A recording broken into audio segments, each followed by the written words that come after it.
Pascal Elizazo, bonsoir. Bonsoir, bonsoir Gérard.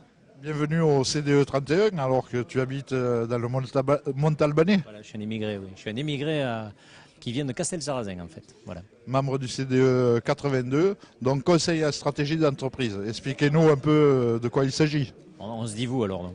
Donc, eh bien, le conseil en stratégie, on pourrait faire de grands textes, mais en fait, simplement, c'est d'épauler, d'assister le dirigeant pour qu'il puisse définir les grands axes dans lesquels il va diriger son entreprise.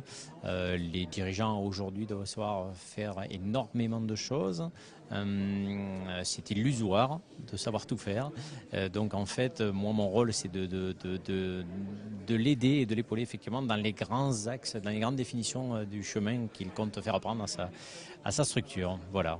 Ça touche dans quel domaine? La gestion, le commercial, le marketing? C'est très global, c'est-à-dire que je ne fais pas de l'optimisation financière ou de la stratégie marketing, etc. C'est une globalisation de la stratégie. Mon objectif à moi, c'est de dire aux dirigeants de l'épauler, savoir quel sera son environnement dans 3 à 4 ans, à quel endroit il souhaite placer son entreprise dans les 3-4 ans et dans cet environnement-là. Ensuite, je rentre dans son entreprise au jour J.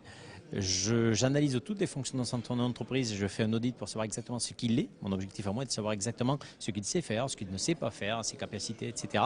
Une fois que je sais ce qu'il est, ce qu'il sait faire, où il veut être dans 3-4 ans et que j'ai déterminé l'environnement, son secteur dans 3-4 ans, il ne me reste plus qu'à tracer la route qu'il peut suivre. Et effectivement, c'est un plan d'action assez détaillé qui touche toutes les fonctions de l'entreprise, aussi bien financières que RH, que système d'information, communication, gouvernance, énormément de choses. Voilà. Donc ça veut dire aussi un accompagnement, c'est pas qu'un simple audit, ça va au-delà. Alors il y a une relation privilégiée qui se crée avec le dirigeant obligatoirement.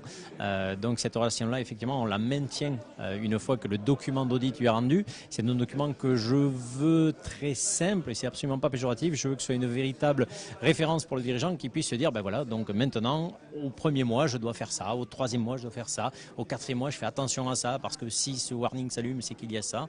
Et donc effectivement, je suis à côté de lui pour l'accompagner dans toute cette démarche.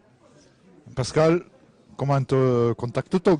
Eh bien, par mail, le numéro de téléphone, donc je l'ai oublié, donc je ne peux pas vous le donner, mais par mail, donc pascal.elizazo, E-L-I-Z-A-Z-O, c'est basque, alors c'est un petit peu compliqué pour les gens du coin, @laposte.net.